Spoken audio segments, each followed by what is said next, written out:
Celebra todos los años el día 25 de noviembre. Fue aprobado por la Asamblea General de las Naciones Unidas en su resolución del 17 de diciembre de 1999 en memoria de las hermanas Mirabal, activistas políticas asesinadas en República Dominicana en 1960 a manos del dictador Rafael Trujillo. Con estas palabras damos la bienvenida a todos los presentes, a quienes hoy nos acompañan en este seminario Violencia intrafamiliar, un fenómeno social, la mirada de las víctimas, organizado por el Departamento de Ciencias Sociales y la Vicerrectoría Académica de la Universidad de Magallanes. Saludamos cordialmente a los invitados e invitadas especiales, autoridades universitarias, instituciones públicas y privadas, organizaciones sociales y sindicales, empresas regionales, académicos, funcionarias y funcionarios administrativos y estudiantes de nuestra Casa de Estudios Público Asistente. Invitamos al iniciar este seminario a la académica del Departamento de Ciencias Sociales, doctora Jimena Soto Castro, quien realizará una breve descripción sobre la génesis de esta actividad y los ejes temáticos que se abordarán durante este seminario.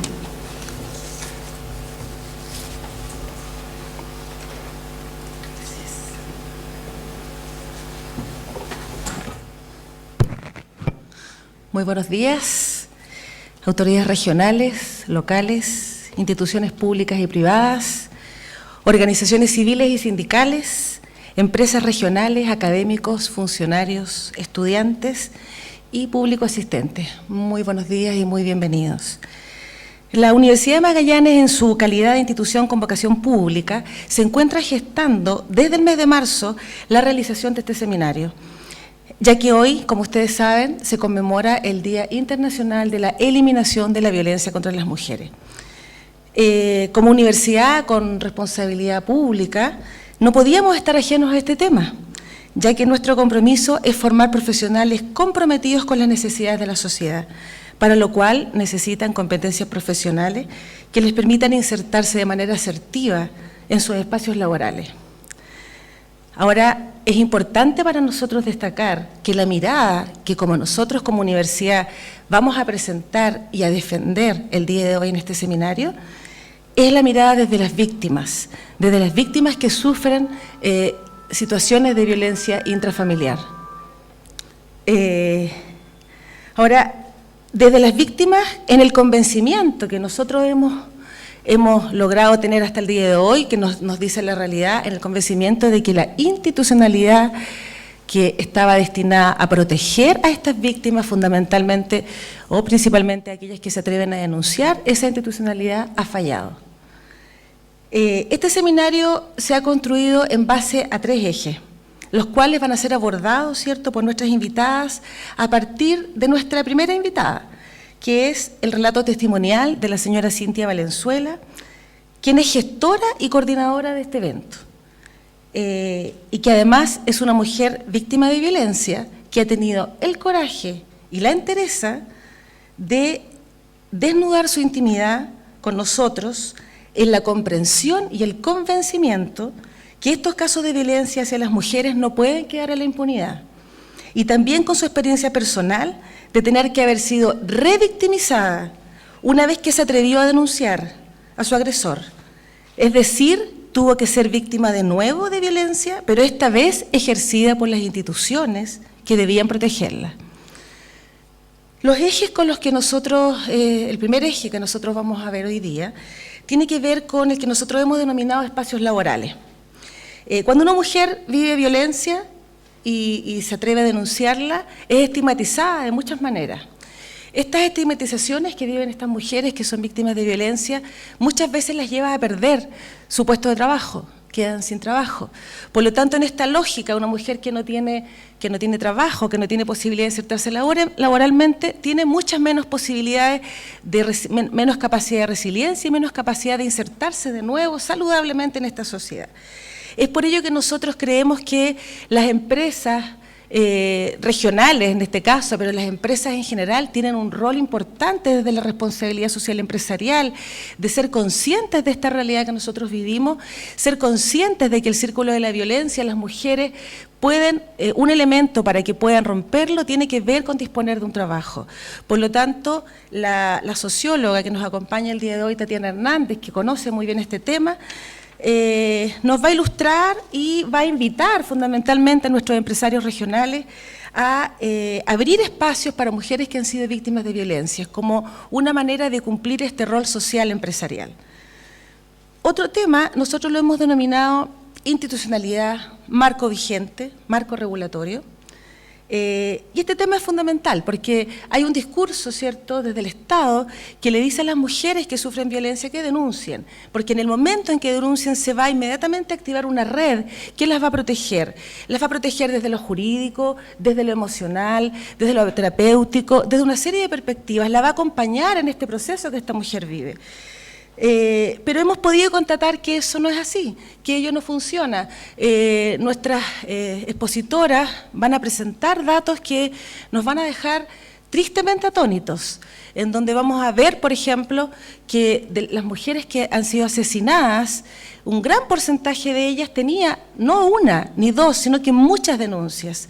Y ahí ella nos va a presentar, ¿cierto?, Lorena Estudillo, quien es coordinadora de la Red Chilena contra la Violencia, va a profundizar sobre este tema para que lo comprendamos con mejor claridad y podamos ver la dimensión de la problemática que nosotros tenemos. Y el tercer eje nosotros lo hemos denominado sanción social. Nosotros creemos que una de las maneras de resolver, de aportar a eliminar la violencia contra las mujeres es prevenir, la prevención. La prevención desde la tierna infancia, ¿verdad? Nosotros tenemos un convencimiento, también va a haber otro dato que nos va a decir que los agresores, solo el 4% tiene alguna patología psiquiátrica o está enfermo. El 96% restante son personas psiquiátricamente, psicológicamente normales. Entonces, la violencia hacia las mujeres es una cuestión de carácter cultural, aprendida. Y desde esa perspectiva, la prevención se hace fundamental. Y nosotros nos hacemos cargo de que la sanción jurídica que tienen Chile hoy día para los agresores es absolutamente insuficiente, absolutamente insuficiente. Por lo tanto, nosotros hemos invitado a la actriz y comunicadora social Ana María Gasmuri para que reflexione con nosotros respecto del rol de los medios de comunicación, que ellos tienen un rol que debiera ser educativo, ¿cierto? Que las mujeres comprendan qué significa el vivir violencia y intentar dejar de lado, ¿cierto?, la morbosidad que implica presentar estos casos de violencia que son tan complejos para las familias. También el día de hoy nosotros hemos querido dar un espacio a dos actividades paralelas que se están gestando aquí en la comuna de Punta Arenas y que nos parece, ¿cierto?, la sociedad civil movilizada, las mujeres y los hombres comprendiendo que este es un problema de todos y que no lo podemos permitir, que no podemos permitir esta impunidad en que quedan los agresores y esta desconcierto en que quedan las mujeres que son víctimas de violencia, es que nosotros hemos querido darle un espacio al inicio de nuestro seminario a dos actividades. Una de ellas es la que se denomina Los Zapatos Rojos, que es vamos a ver un pequeño video de dos hermanas magallánicas que están llevando adelante esta iniciativa. Y que el día de hoy, ¿cierto?, va a estar en la Plaza de Armas, en la Plaza Muñoz Gamero, desde las 11 de la mañana hasta las 8 de la noche. Van a haber muchos zapatos rojos en la plaza que nos van a recordar a todas aquellas mujeres que han sido asesinadas. Y otra actividad paralela, muy poderosa, muy importante, nosotros hemos invitado a Lorena Velázquez, que es hermana de Ruth Velázquez, ¿cierto?, la última mujer fallecida aquí en Punta Arenas, ¿cierto?, en una situación muy, muy violenta, porque ella está movilizada para poder tener una institución que acoja a estas mujeres, que les acoja desde lo afectivo. Y ella ha coordinado junto con la Red Chilena contra la Violencia una marcha el día de hoy a las 7:30. Ella les va a hacer la invitación, les va a contar de qué se trata.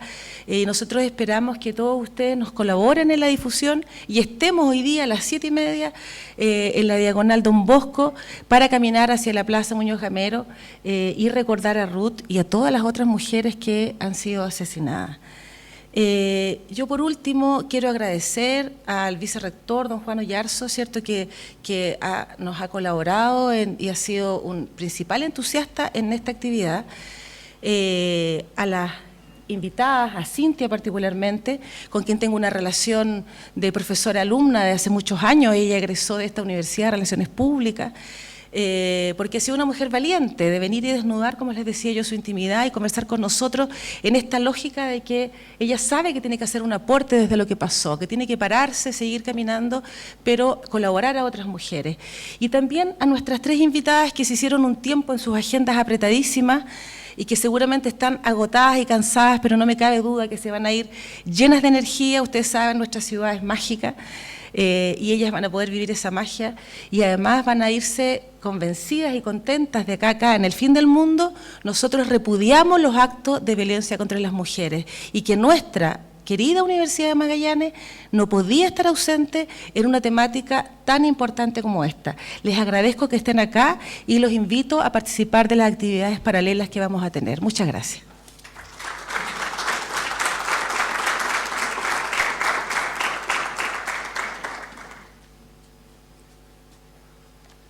Agradecemos las palabras de la doctora Jimena Soto.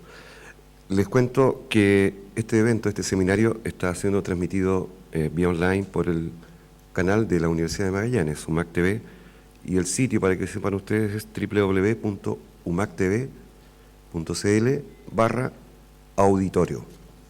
Va a ser posteriormente también retransmitido. La obra urbana, pública e itinerante de la artista mexicana Elina Chavet, Zapatos Rojos, es un proyecto iniciado el año 2009 y que recorre diversas ciudades de México y el extranjero. Tiene el firme propósito de fomentar la solidaridad a las víctimas de femicidio, y esta iniciativa ha tenido eco en mujeres magallánicas comprometidas con la eliminación de la violencia hacia las mujeres. Y el día de hoy, tal como lo decía la doctora Jimena Soto, desde las 11 y hasta las 20 horas, esta obra, Zapatos Rojos, será exhibida en la Plaza Muñoz Guemero de nuestra ciudad. A continuación, veremos un video de la artista visual mexicana Elina Chavet.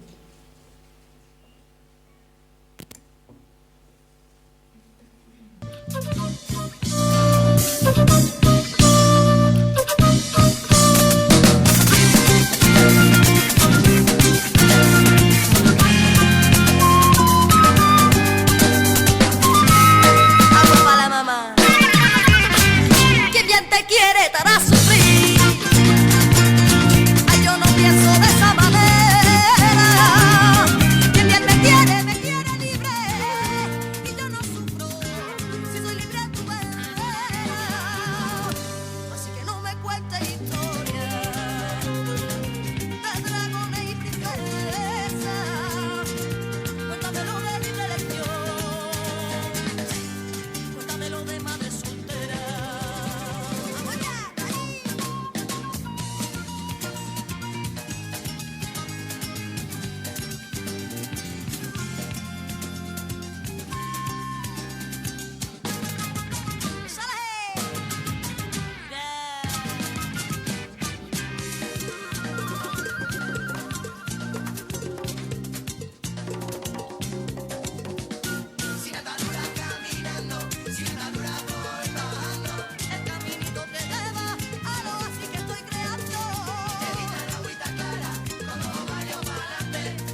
todas invitadas entonces para esta actividad que se inicia luego a las 11 de la mañana y se extiende hasta las 20 horas en Plaza Muñoz Gamero de nuestra ciudad. Punta Arenas ha sido testigo estos últimos meses de actos muy violentos hacia las mujeres, incluso mujeres asesinadas a manos de sus parejas. A continuación, tenemos la presencia de la señora Lorena Velázquez, quien nos invitará a marchar el día de hoy para recordar a su hermana, Ruth Velázquez, y a todas las mujeres que han sido asesinadas en Chile y en el mundo.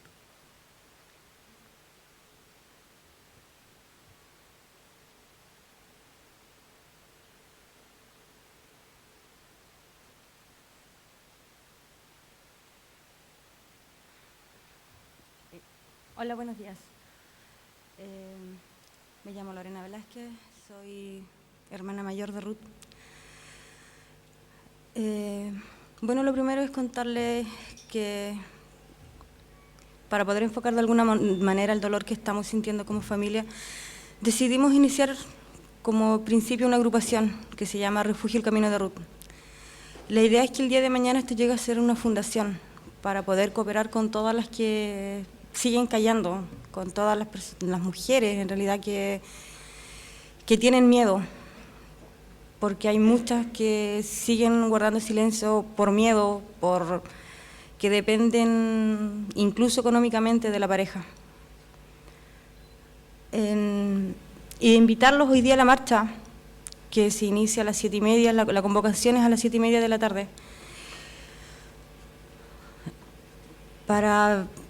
La idea es marcar un precedente, hacer algo diferente. Nos unimos a la red, gracias a ellos supimos de esta marcha, porque no teníamos idea de que había una marcha a nivel nacional.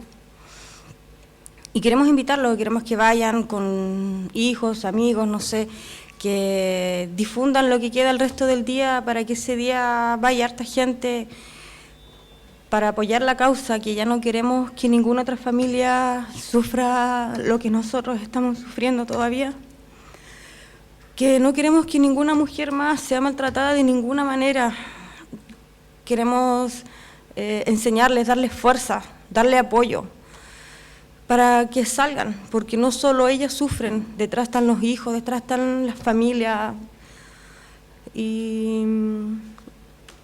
y bueno, espero verlos a todos ahí, espero que vaya harta gente en realidad, y agradecerles desde ya el que estén presentes en la marcha.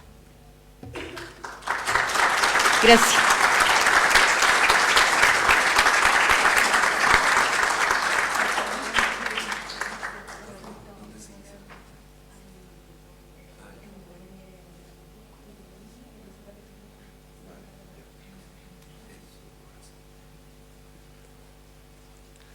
Agradecemos a la señora Lorena sus palabras y la marcha se inicia a las 19:30 horas en Diagonal Don Bosco hasta llegar a la plaza donde están los zapatos rojos.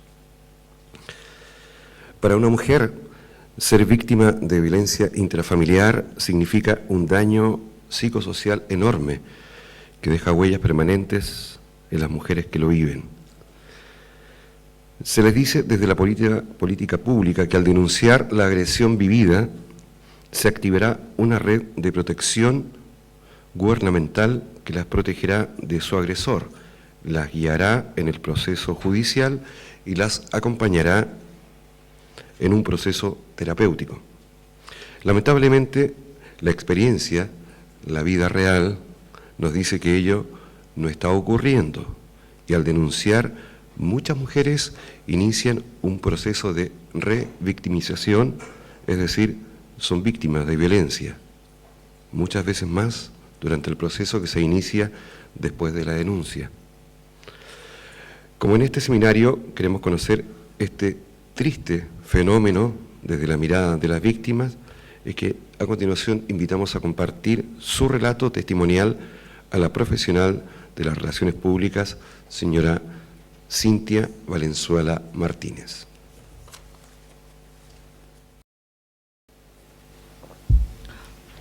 Para comenzar, me gustaría hacer un par de consideraciones. La primera es que quiero decirles que todo lo que yo diga acá tiene un respaldo. Y ese respaldo surge de la necesidad de demostrar que lo que a uno le está pasando es verdadero, es real. Por tanto, cada cosa que yo diga está respaldada con documentación, con grabaciones, con fotografías. En segundo lugar, me gustaría que nos situáramos en lo que significa la violencia intrafamiliar. Cuando hablamos de violencia intrafamiliar, estamos hablando de un delito que está contemplado en nuestra legislación. Por tanto, quienes cometen violencia de esta naturaleza son delincuentes. Y eso es así.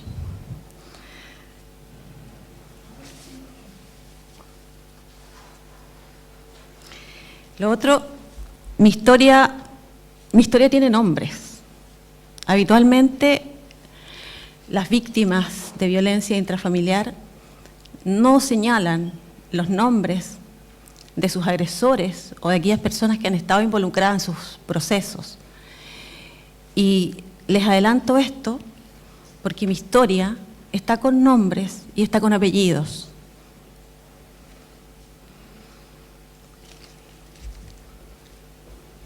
Y lo cuarto que me gustaría decir es que no olvidemos que Chile ha ratificado las normas internacionales de protección a las mujeres. Chile debe prevenir, sancionar y erradicar la violencia intrafamiliar. Y sin embargo, cada día vemos que eso no se está cumpliendo. Ahora voy a pasar a contarles mi historia. La historia que surge con un hombre con el que yo me había proyectado, con el que yo quería vivir el resto de mi vida.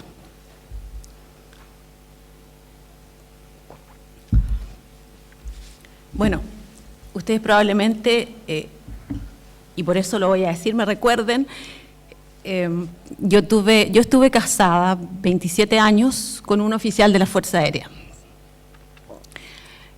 Los últimos 8 años de la historia de mi vida era en un hogar común, pero con una relación de matrimonio terminada.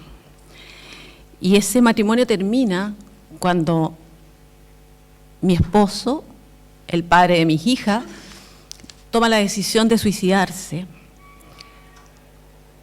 Y en este acto también le genera un daño físico a mi hija queda herida,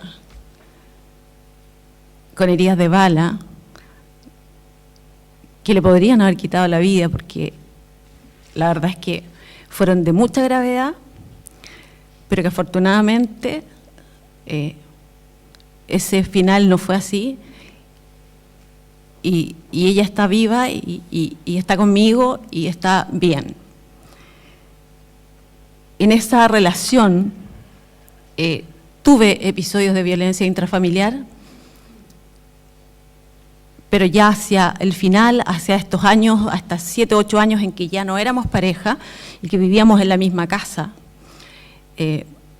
esos episodios prácticamente ya no existían. Ahora, la primera reflexión de este pedazo que yo cuento para enlazarlo con el resto, es que uno siempre piensa que tiene que quedarse para mantener la familia. Y de pronto, a estas alturas de mi vida, si yo miro hacia atrás, sé que esa es una muy mala decisión. Cuando el matrimonio ya se acaba, es imposible vivir con esa persona que tuviste un vínculo, una relación de amistad, porque lamentablemente por un tema cultural, los hombres nunca van a aceptar que uno se vaya o que empiece otra vida. Bueno, cuando yo decido que quiero empezar otra vida con otra persona, esta primera historia de mi vida termina así tan trágicamente. Nunca pensé que el dolor se iba a acabar ahí.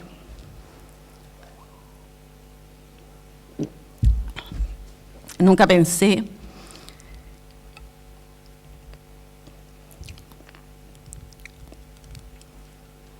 que la vida me tenía otra historia. La verdad es que esta relación que duró 3 años y medio fue una relación marcada desde el principio con mucha violencia. Violencia física, violencia psicológica, violencia sexual y violencia económica. Y lo que estoy diciendo, lo estoy diciendo de Jaime, el hombre que yo había elegido, como les dije, para vivir el resto de mi vida. Cuando las personas se preguntan, ¿por qué aceptas que te pegue? ¿Por qué las mujeres aceptan eso? Siempre se les olvida que uno está recibiendo esto de una persona, de la persona que uno ama. Y por tanto, separar esto para hacer un análisis, para tomar decisiones, cuesta mucho. Uno siempre está pensando que las cosas pueden cambiar. Ustedes comprenderán que a las alturas de mi vida en que estaba una mujer adulta, madura, con hijos grandes, tenía aún más la certeza de que la situación podía cambiar, que se podía manejar, que se podía arreglar. Tuve muchas instancias en que buscamos ayuda, en que llevé la relación por el lado de algunas terapias. Sin embargo, las cosas no mejoraban.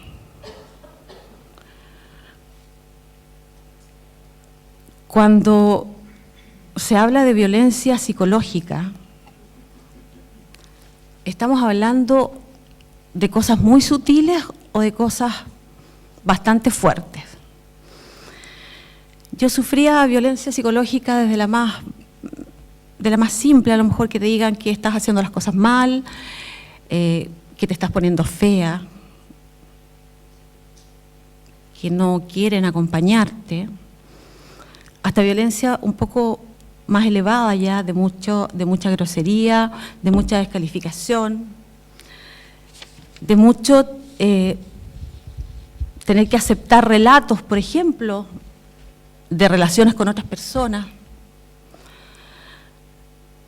También viví violencia sexual, y esa, para todas las personas que están acá, la violencia sexual tiene que ver con tener que estar obligadamente con la persona que te está haciendo daño, cuando tú no quieres estar.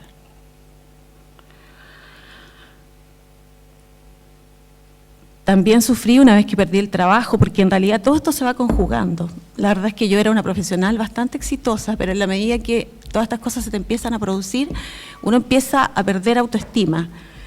Y muchas razones se conjugaron para que yo perdiera el trabajo, por tanto empecé también con una dependencia económica. Para vivir yo en la casa que vivía, Jaime me decía, si tú quieres comer en esta casa, si tú quieres vivir bajo este techo, esto que tengo entre las piernas, yo lo uso con cualquiera y tú no te puedes meter.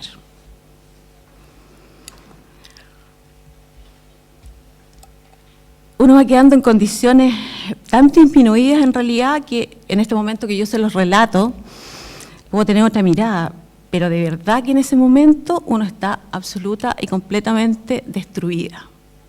No tiene capacidad para tomar decisiones, no tiene capacidad para hacer cosas, no tiene capacidad. Además, yo vivía en un círculo social que en realidad me impedía abrirme para decir, esto me está pasando. Yo venía con una historia grande, fuerte, y ¿cómo a quién le decía, oye, otra vez?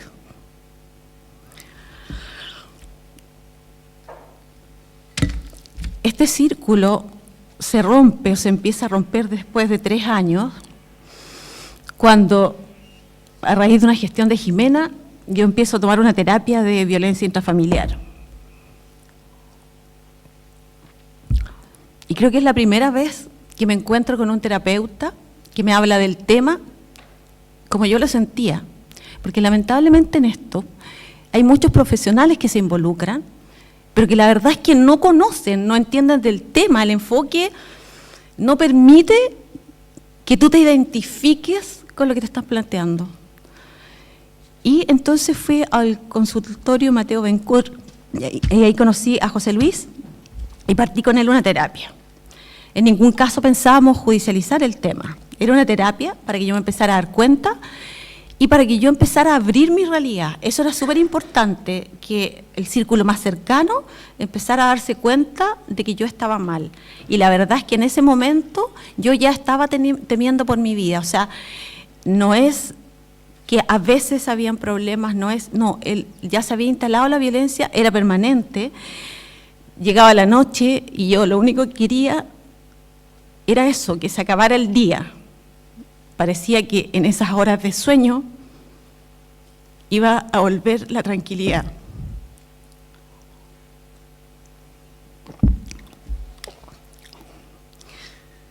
Pero llegaba la mañana y todo se repetía. Un día tomé la decisión de empezar a retratarme, a tomarme fotografías de las lesiones que tenía. Porque hasta ese minuto nadie cercano se había percatado de este problema. Y en la Navidad del 2010, mi hija Ignacia empieza a preparar la cámara de fotos y se encuentra con esta fotografía. Afortunadamente fue así.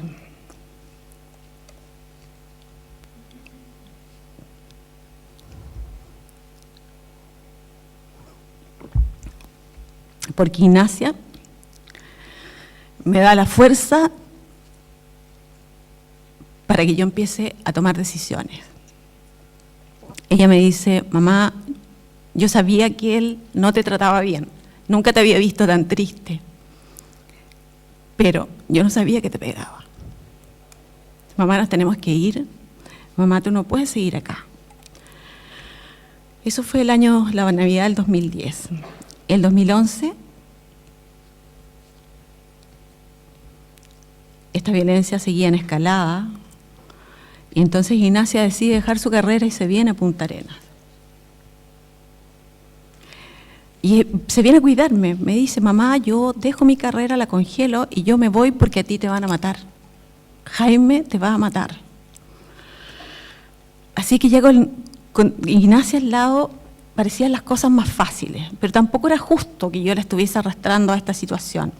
Ignacia empieza a controlar un poco la situación, entonces todos los papeles que hacía yo, ir al supermercado, ir a buscar a Jaime, ir a dejar a Jaime, ya los empieza a hacer ella, no nos deja solos. Entonces tomamos una decisión. Ignacia, nos vamos de la casa. Ignacia me dice: mamá, voy a ir a Argentina porque ahí la educación es gratis, yo me puedo cambiar y podemos irnos allá. Y antes de viajar, Ignacia va a la Fiscalía Regional de Punta Arenas. Ignacia va como un testigo. Ustedes habrán escuchado que siempre dicen la validez de los testigos. Si usted es testigo, vaya y denuncie, porque desde afuera se rompe el círculo de la violencia. Bueno, Ignacia va a la Fiscalía. Se entrevista con Cintia Orellana, ayudante del fiscal, y le dice: yo quiero denunciar a Jaime Avilés porque él maltrata físicamente a mi mamá, yo voy a viajar y tengo miedo de que le pase algo. Y esta funcionaria del Ministerio Público le dice: no me cuentes nada. No quiero saber nada. ¿Sabes qué? Dile a tu mamá, convéncela para que ella venga.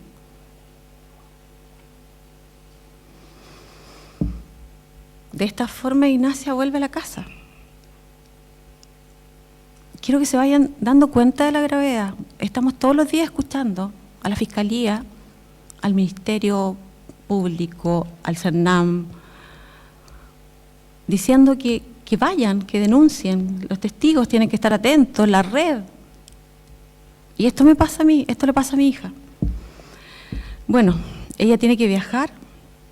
Y exactamente a los 2 días que Ignacia se había ido, Jaime me agrede en la vía pública.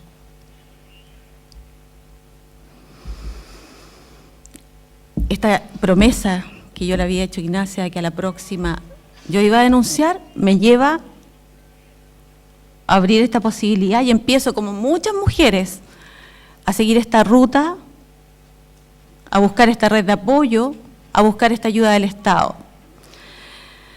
Y ese día, Jaime siempre me decía: después de estos incidentes, me decía, ¿dónde quieres que te lleve? ¿Te llevo a la PDI? ¿Te llevo a Carabineros? Cobarde, poca cosa, no te atreves. Le pedí que me llevara a la casa. Al entrar al baño, mirarme al espejo y verme la cara, al recordar la promesa que le había hecho a mi hija,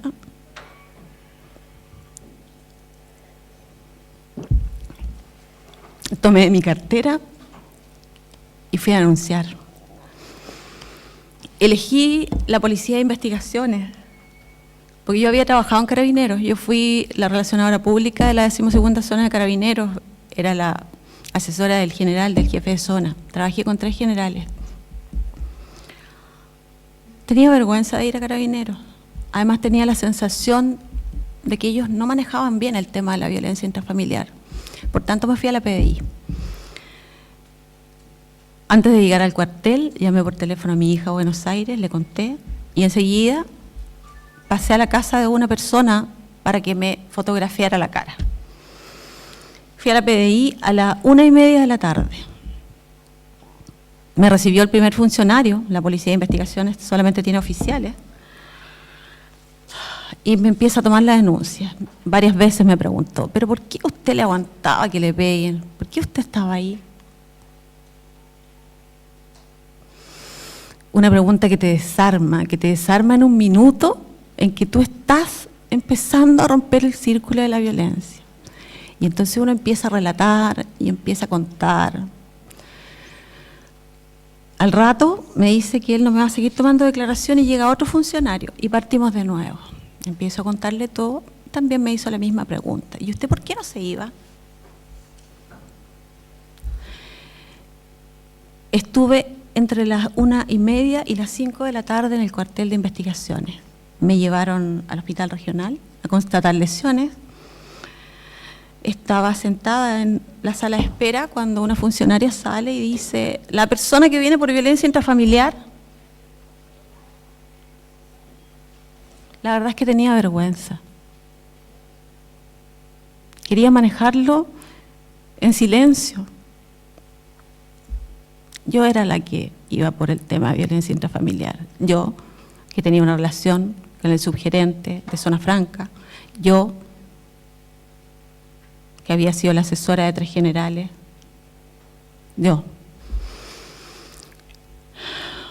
A las 5 de la tarde, 5:30, volvimos al cuartel y la persona me dice, ya, váyase nomás, me dice, y nosotros le vamos a avisar porque tenemos que avisarle a la fiscal de turno. Me fui. No fui a la casa, porque me recomendaron que mejor no fuese a la casa. Ahí estaba el hijo de Jaime, que había llegado hace pocos meses, producto de que tenía un problema de comportamiento en su casa. Entonces me fui a la casa de un conocido. Me dieron las 12 de la noche. Entre las 5 de la tarde y las 12 de la noche, yo, víctima de violencia, siguiendo esta ruta de la ministra, había ido a denunciar.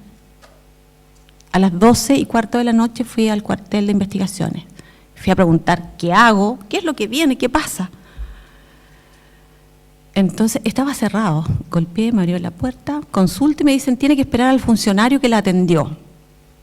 Voy con una amiga, así que nos quedamos en la sala de guardia. Si algunos conocen el cuartel, sabrán más o menos del lugar que estoy hablando. Pasó bastante rato, media hora, y llega este funcionario, me observa y pasa. No me dice nada. Dije, voy a esperar 10 minutos más. Con reloj dejé que pasaran 10 minutos. Entonces, está la sala de guardia, donde está el funcionario, y yo cruzo el mesón de atención, y al cruzarlo por un vidrio que está en la sala de guardia, me asomo, y estaba sentado en un berrier de cuero, tomando Coca-Cola, mi agresor. Yo había estado ahí mucho rato, conversando con esta amiga, hablando de este tema, pensando lo que iba a hacer. ¿Se dan cuenta lo que significa haber estado vulnerable, haber hablado de todas estas cosas, mirar y encontrarme con mi agresor? Entonces, el funcionario me ve, se molesta, viene hacia mí y yo le reclamo, ¿por qué vulnera mis derechos? ¿Por qué no me avisó que estaba aquí? Entonces él me echa del cuartel. Desde la calle hice contacto telefónico con el otro funcionario cerca de las 2 de la mañana. Entonces me dice, ¿sabe qué? Yo le recomiendo que no se vaya a su casa, quédese en la calle, en alguna parte. Yo le digo, no tengo dónde. Yo necesito saber si puedo entrar a mi casa. A las 3 de la mañana, el funcionario me devuelve el llamado y me dice, la fiscal dice que puede entrar a su casa. Y fui a mi casa. Al día siguiente era el control de detención. Fui al control de detención, pero no entré porque un abogado con el que había hecho contacto no llegó. Así que me quedé afuera estacionada. No llegué cuando él había llegado, solo lo vi en la salida. Los abogados que lo acompañaban, el abogado de la empresa en ese momento y otro abogado, me ven y uno de los abogados cruza y me dice, bueno, se decretaron medidas cautelares, Jaime tiene que abandonar la casa, así que te recomiendo que no vayas en este rato, que vaya él. Y además me dice, me gustaría que fuera a mi oficina, yo que los conozco, en realidad me gustaría intervenir en esto, me gustaría ayudarlos. Esto es muy irregular, porque ustedes entenderán que yo soy la víctima. Si ese abogado no cruza la calle, yo no habría tenido idea de lo que estaba pasando, yo no había entrado al tribunal. Al día siguiente voy a la oficina del abogado, y él me dice, ¿cómo puedes ser tan poco digna? Entonces yo me pongo a llorar. Y salí de la oficina, no hablamos nada. En realidad no sé cuándo había perdido la dignidad.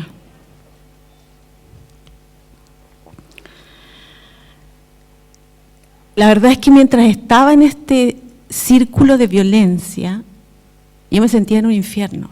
Y en un infierno que no dependía de mí cambiar. Lo intenté tantas veces.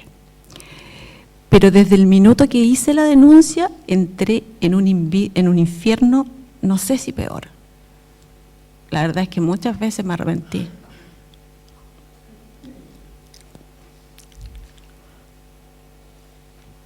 Ustedes deben haberlo escuchado muchas veces, que procesos no se llevan adelante porque las mujeres se retractan. Pero ¿cómo no se van a retractar si se encuentran con un sistema que ni siquiera las acoge? Nadie entiende el problema. Hay que repetir la historia una y otra vez. Hay que responder una y otra vez por qué a usted le pegan y por qué le gusta que le peguen. Es agotador.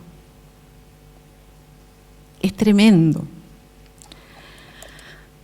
Bueno, la verdad es que había entrado en un infierno, porque empieza todo este problema legal. Llega a mi casa la directora actual del CERNAM, llevada por una directora anterior, me van a ofrecer ayuda. El primer día me ofrecen que me vaya a quedar a una casa de acogida. Y esto es el primer mito. Las casas de acogida, vamos a las casas de acogida porque está la casa de acogida preparada para recibir a las mujeres que son víctimas de violencia. Este es el primer paso. Y yo me voy a quedar a la casa de acogida de Punta Arenas. Solamente pude estar una noche, porque al día siguiente llegaba mi hija de 20 años. En las casas de acogida solamente pueden haber niños hasta 12 años. Por tanto, al día siguiente tuve que volver a mi casa.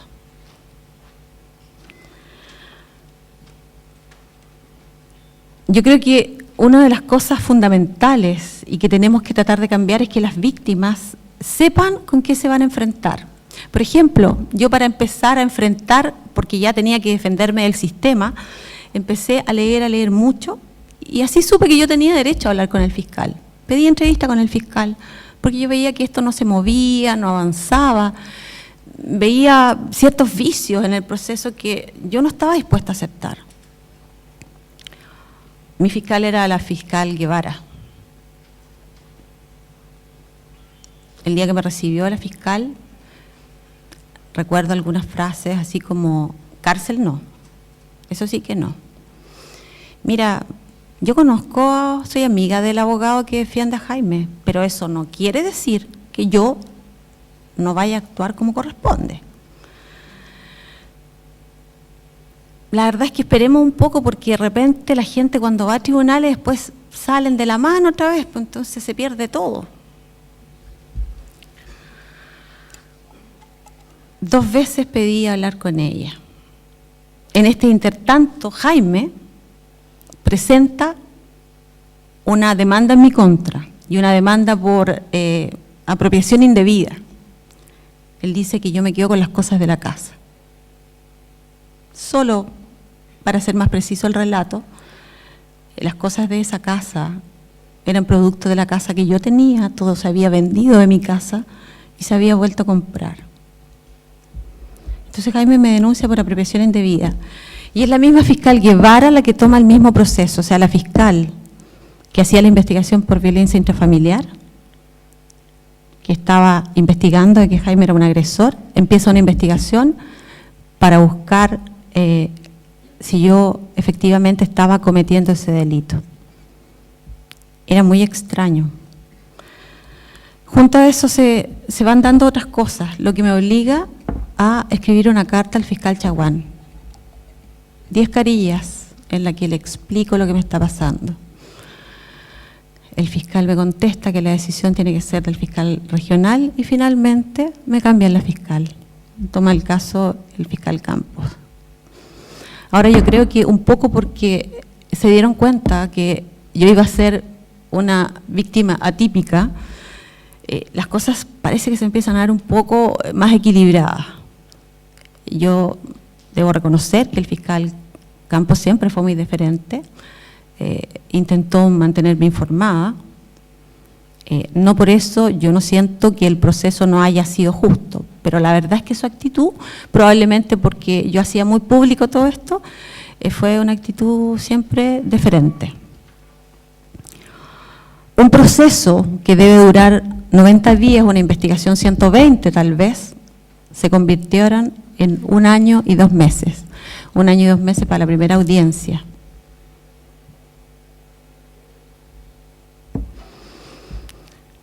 La primera audiencia preparatoria de juicio, porque antes habíamos tenido una de revisión de medidas cautelares.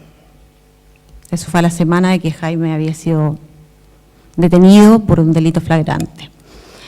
Bueno, en esta audiencia, en la que íbamos a ver qué iba a pasar, yo había presentado muchas pruebas. Aquí les traje para mostrarles, este es un proceso investigativo. Este es mi proceso. Esto es la investigación.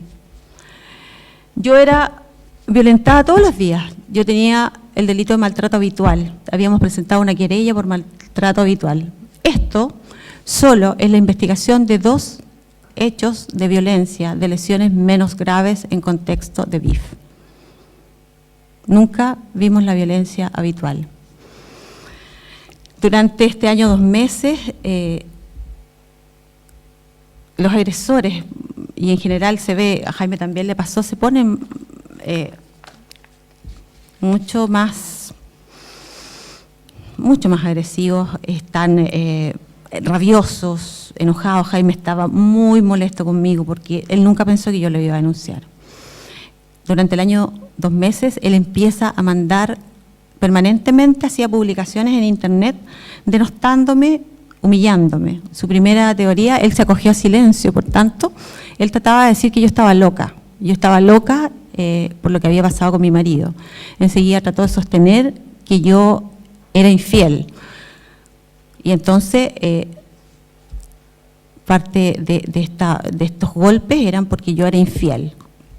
Llegaba tanto que tomó contacto con 5 personas aquí en la región, con los cuales él se imaginaba que yo había sido infiel. Todas estas cosas, todos estos mensajes y todas estas elucubraciones de él estaban en internet, él las publicaba. Por tanto, había mensajes tremendamente ofensivos, denostantes, acá. Y tal vez eso es uno de los tantos vicios de este proceso. Yo pedí que a Jaime Avilés le hicieran un peritaje, pero no aquí en la región. Yo pedí que fuera, él estaba en Osorno, que fuera el Servicio Médico Legal de Osorno, porque la verdad es que le tomé un poco de reticencia a todo el sistema. Yo creo que aquí se maneja un poco de influencias, de tráfico de influencias. Esta ciudad que es tan chica, todos se conocen. Y así como una cosa muy particular, pero que a lo mejor representa lo que le pasa a muchas mujeres que denuncian, probablemente acá, en mi causa. estaban involucrados varios profesionales, 2 psiquiatras, un asistente social, un psicólogo, un terapeuta, abogados. 4 de los profesionales, de los 6 profesionales que nombré, tenían causas por violencia intrafamiliar. Habían sido agresores o eran víctimas. Por tanto, cuando uno instala este tema, a lo mejor hoy día mismo acá, se dice que 1 de cada 3 mujeres ha sufrido violencia. Por tanto, aquí estamos frente a una realidad. Pero instalar el tema es muy incómodo, porque nadie quiere sentirse víctima y nadie quiere ser agresor.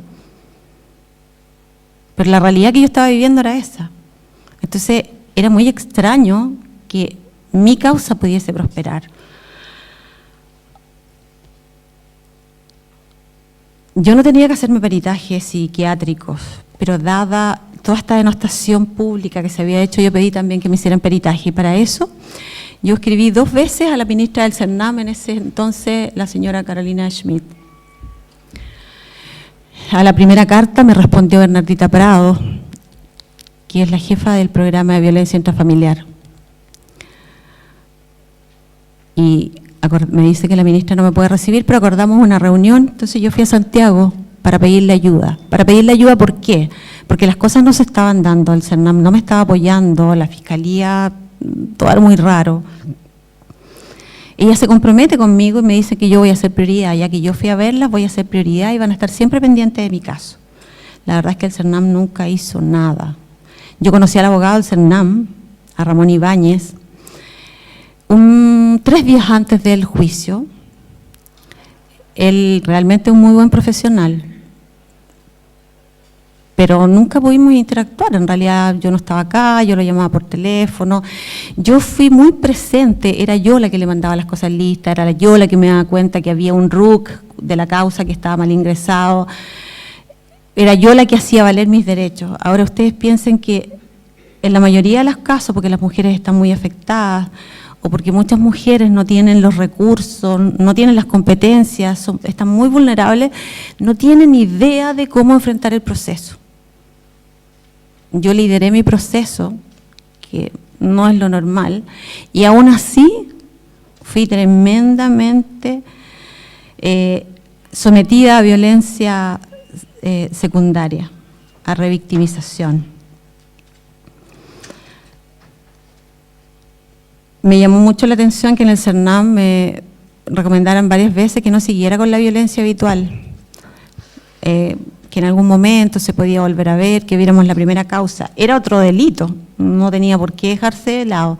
Después entendí que el tema era que habían llevado mal la causa. Ellos sostenían que había que haberla pasado primero por un juzgado de familia, y por tanto, llegado el momento que se iban a ver las 2 causas juntas, las de estos 2 episodios de violencia, estos 2 episodios específicos, y la causa de violencia de maltrato habitual, se cae la de maltrato habitual porque no se había hecho el procedimiento judicial que correspondía.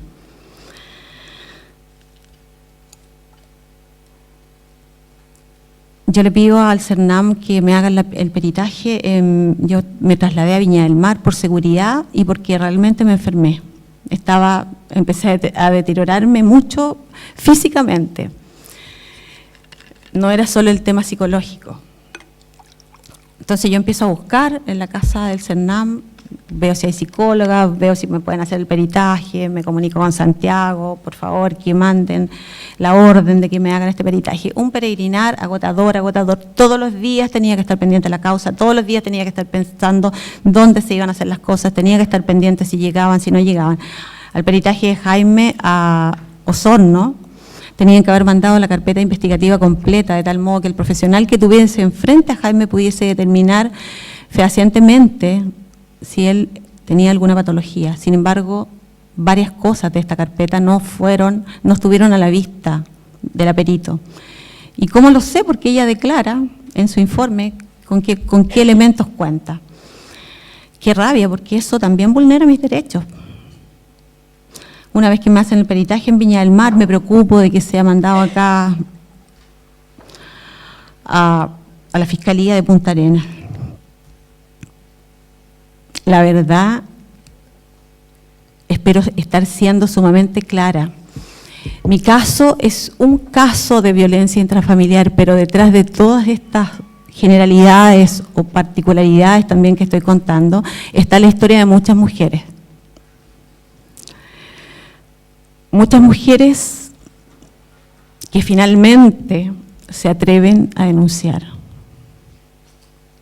pero que no encuentran un Estado, una institucionalidad que las pueda acoger, que las pueda respaldar, una red de apoyo que las pueda proteger, profesionales capacitados, no profesionales que vayan a cursos express y que puedan decir, entonces yo tengo un curso de violencia intrafamiliar, esta temática es muy compleja, por tanto no puede estar en manos de cualquier persona.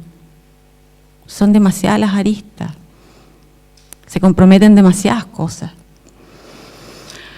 Bueno, al año 2 meses después de haber vivido, les prometo un calvario, o sea, cada día era tremendo. Se fija esta audiencia y la verdad es que yo venía con las fuerzas ya muy disminuidas, no sabía lo que iba a pasar. Entonces el fiscal me cuenta que esta es la audiencia preparatoria del juicio, pero que el juicio, esto era diciembre, iba a ser en marzo. Y yo ya no podía, 3 meses más, o sea, 3 meses más de mi vida, no. Entonces yo le pido al fiscal que invoque una facultad, que le pida al juez que invoque una facultad que él tiene, que es de preguntarle al agresor si es que él reconoce los episodios de violencia, si reconoce su culpa. Jaime se había cogido siempre a silencio. Los agresores juegan con eso, los abogados también, porque esta finalmente es una estrategia. Y aquí gana el que tiene la mejor estrategia, no gana el que tiene la razón. Entonces, ellos se acogen a silencio pensando en que de pronto uno se va a retractar, que no va a presentar un papel en la fecha. Y Jaime estaba en esas circunstancias. El juez entonces acepta y le pregunta si él acepta su culpabilidad. Y él la acepta, pero la acepta no porque esté convencido que es culpable, él acepta porque eso tiene muchos beneficios. Se le pedían 300 días de presidio menor por cada delito, más pagar las costas y las accesorias de la ley 20.066, que es la ley de violencia intrafamiliar. Si Jaime decía que era culpable, se le bajaba la pena a una multa de 15 UTM por cada delito. Entonces le dice al juez que él no tiene dinero para pagar. Jaime era subgerente de Zona Franca, tenía un negocio de transporte y tenía una pensión del ejército porque es un oficial en retiro. Su sueldo era de 5,5 millones, 6. Entonces le dice al juez que él no tiene para pagar. Y yo entiendo que el magistrado tiene que ponderar la situación, pero el magistrado no pide nada, no pide documentos a la vista ni nada, y le dice que sí, y se la baja a 5 UTM por cada delito. Y le da 5 meses para pagar. Esa es la condena que tuvo mi agresor. Y de las accesorias de la ley solo le imponen el alejarse de mí durante 1 año. Él no puede acercarse. Al día siguiente Jaime publica unas fotos en internet en el Perito Moreno. Entonces él dice, una maravilla de la naturaleza, ni hablar de sus restaurantes. No sé cuánto vale un viaje al Perito Moreno.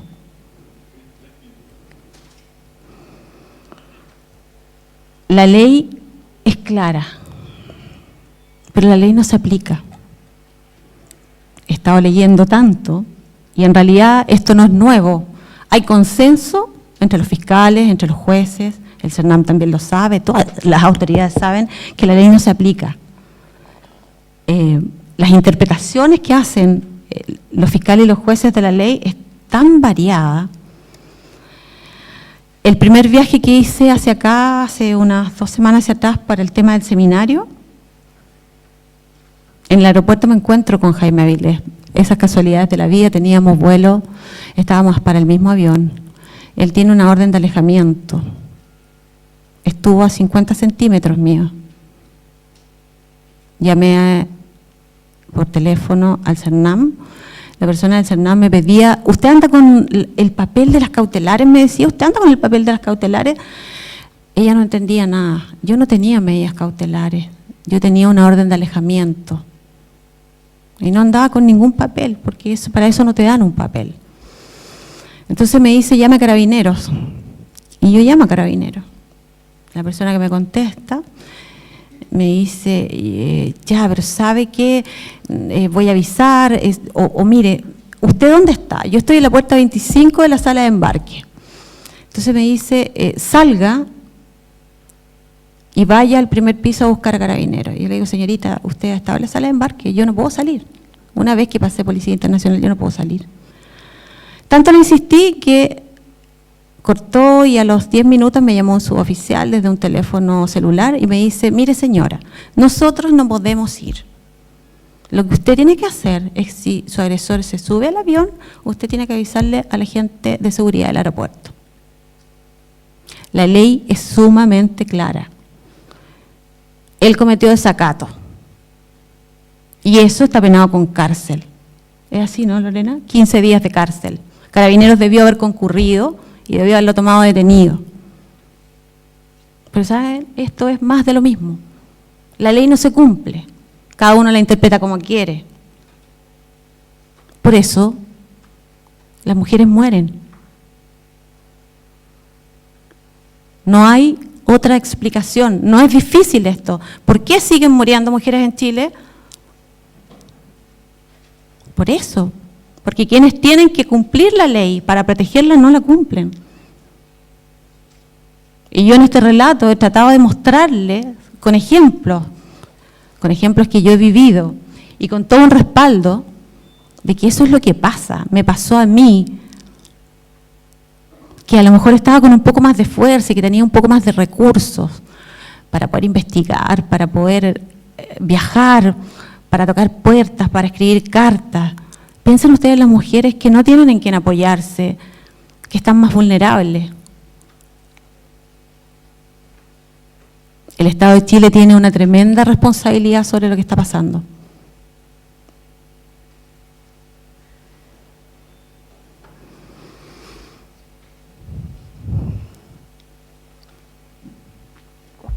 Esta es la historia, esta es mi historia. Una historia que se las di resumida, pero que es una historia de violencia intrafamiliar real. Yo no he recibido nunca apoyo psicosocial del Estado, de las instituciones que se supone que me tienen que apoyar. Todo mi tratamiento yo lo costeaba particular. El sanarme de lo físico, de lo psicológico y del alma es de costo mío. Las huellas que deja la violencia intrafamiliar no se borran. No se borran nunca. ¿Qué pueden hacer ustedes, cada uno de ustedes? Si alguien está en algún tema de violencia, empezar a buscar ayuda. Hay gente que no quiere terminar la familia, hay gente que quiere seguir siendo familia y para esa gente igual hay alternativas. Pero hay gente que no puede seguir junta. Hay que buscar ayuda. La escalada de la violencia es muy rápida, uno no se da cuenta cuando está en el paso siguiente. Uno no se da cuenta cuando ya está en peligro. Probablemente cuando se da cuenta ya es demasiado tarde. Tenemos que cambiar las actitudes. ¿Por qué si rechazamos a una persona que es un ladrón, que dicen que robó, que hurtó algo, que está condenado? ¿Por qué lo sancionamos socialmente? Si hay que darle un trabajo, no le damos ese trabajo. ¿Y por qué a un agresor que está condenado por violencia intrafamiliar lo tratamos diferente? ¿Por qué no lo sancionamos socialmente? ¿Por qué naturalizamos, por qué justificamos la violencia intrafamiliar? Es una tarea de todos, de ahora. A lo mejor para los más pequeños es un tema cultural, se puede ir cambiando, pero para los que estamos ahora, en estas generaciones que lo estamos viviendo ahora, tenemos que hacer algo. La sanción social es un mecanismo súper fuerte para parar este fenómeno. De cada uno de nosotros depende, o sea, o tomamos esto como una historia más, O miramos las noticias, una mujer más muerta, otra mujer agredida, y así lo vamos dejando pasar o hacemos algo. Ojalá que desde esta región de Magallanes se puedan generar cambios. ¿Y por qué no? Aquí hay una pequeña Teletón que le cambia la vida a los niños discapacitados. ¿Por qué no podría ser igual en este tema? Porque esta sociedad magallánica, con características tan especiales, ¿no podría ser la generadora de cambio?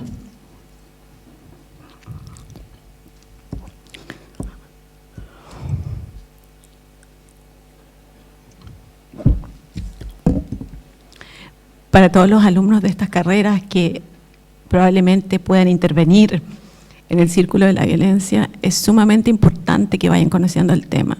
No saben con la cantidad de gente que me topé que no tiene idea. No saben con la cantidad de gente que me dañó más de lo que estaba dañada. A las mujeres, solidaridad de género. No sé si es atingente, Jimena, entrar en algún detalle, pero solidaridad de género a las mujeres. Voy a dar un par de ejemplos. Estando yo en Viña del Mar, vi un auto como el que manejaba don Jaime Avilés. Y por tanto, por ley de transparencia, consulté a la aduana si es que ese auto estaba en Viña del Mar. Tenía miedo. ¿Y saben lo que pasó? Una funcionaria de la aduana llamó a don Jaime Avilés para decirle que yo estaba haciendo la consulta. Y el agresor estaba muy molesto conmigo. Inmediatamente empezó a publicar mensajes amenazantes. ¿Cómo puede ser posible que un trámite que lo hice por ley de transparencia haya llegado a oídos de él? Solidaridad de género, mujeres. ¿Cómo puede ser? ¿Qué nos pasa? Que cuando le conocemos la historia a un hombre, Jaime es un tipo muy encantador en lo social, él tiene muchas habilidades sociales, tiene mucho roce, pero cuando uno ya sabe que está con una persona que ha cometido, él tenía una causa anterior por violencia intrafamiliar que había terminado con una suspensión condicional. Yo no sé si eso tenía que estar a la vista, Lorena, si el juez tendría que haberlo considerado, o el fiscal, nunca se consideró. Pero ¿cómo puede ser que gente que tiene a la vista y que sabe haya estado esperando a don Jaime para iniciar nuevas relaciones? Una exdirectora del CERNAM, y tengo que decirlo así porque me parece aberrante que una mujer que ha estado a cargo de este servicio en la región se acercó a mí primero para darme ayuda y enseguida se quedó con el agresor, le escribió una carta en mi contra y hizo toda una campaña en la región, fue a hablar con autoridades, fue a hablar con mi abogado para desprestigiarme. Y saben que yo les dije que mi historia tiene nombres y apellidos y tengo todos los respaldos. Yo no le voy a ocultar, yo no voy a ocultar nada, yo voy a decir la verdad. Es tremendo saber que hay una mujer que firmó una carta en tu contra solamente por defender al agresor y por reemplazarme en la vacante que yo había dejado. Pero es peor que el agresor después publique en internet intimidades de esa persona, la señora Bélgica Arismendi.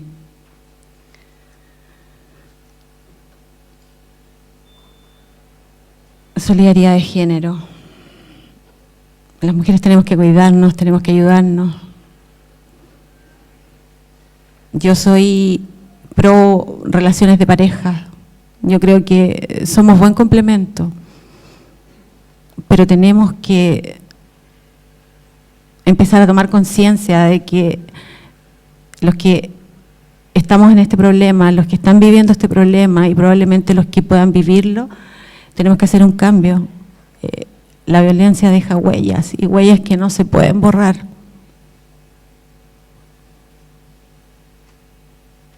Espero que mi relato sirva para abrir conciencia.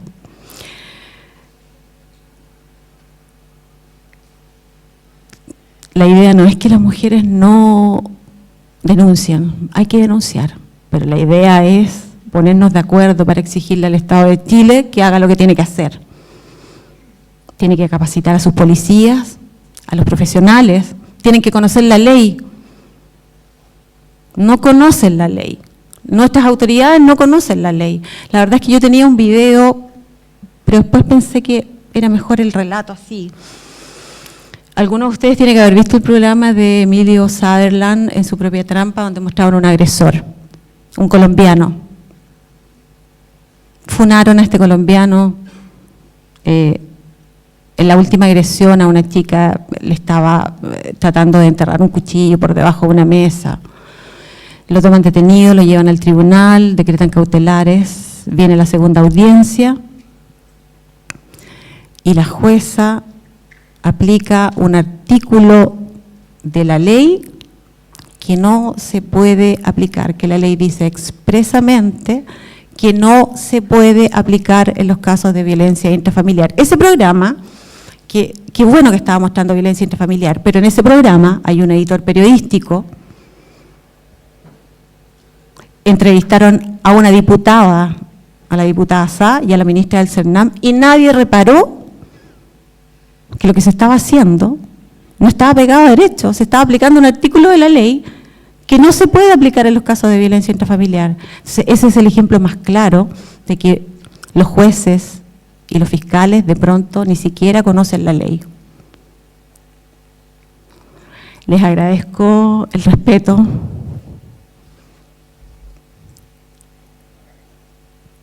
Con que me han escuchado.